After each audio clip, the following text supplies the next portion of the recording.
ان دنوں میں یہ نبی صلی اللہ علیہ وسلم کا فرمان ہے، خوب غور سے سنیے گا، ان دنوں میں زیادہ سے زیادہ سبحان اللہ، الحمدللہ، لا الہ الا اللہ اور اللہ اکبر کہا کرو۔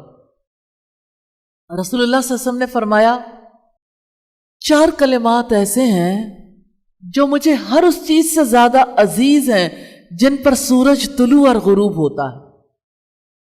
اور ایک بار آپ نے فرمایا اذا مررتم بریاض الجنہ، جب تم جنت کے باغیچوں پر سے گزرو تو کچھ کھا پی لیا کرو۔ صحابہ کرام نے پوچھا اللہ کے رسول، جنت کے باغیچوں کے پھل کیا ہیں؟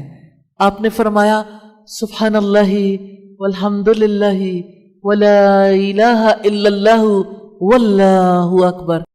آپ ترتیب اس کی یہ رکھیں، آپ سبحان اللہ پڑھتے ہیں 33 بار پڑھ لیں، الحمدللہ 33 بار، آپ اللہ اکبر پڑھتے ہیں 33 بار، آپ پھر شروع کر لیں سبحان اللہ 20 دفعہ، الحمدللہ 20 دفعہ، لا الہ الا اللہ، اللہ اکبر کبھی آپ 25 دفعہ کر لیں۔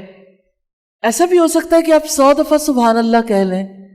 یعنی رسول اللہ صلی اللہ علیہ وسلم کی یہ عادت نہیں تھی کہ 100 دفعہ سے زیادہ ایک نشست میں تسبیح کریں۔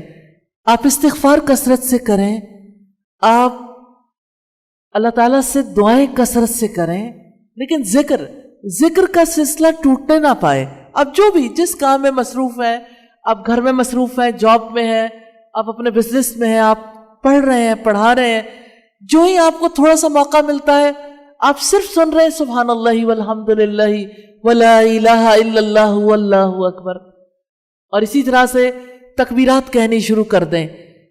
اسی سے آپ کا سینہ بھی روشن ہوگا، اسی کی وجہ سے اللہ تعالیٰ کی رحمتیں ہوں گی، اور اسی کی وجہ سے اجر و ثواب میں اضافہ ہوگا انشاءاللہ تعالی۔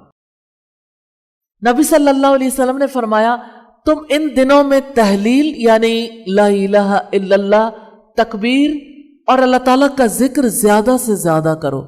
اچھا کوئی آپ میں سے بتائے گا زیادہ سے کیا مراد؟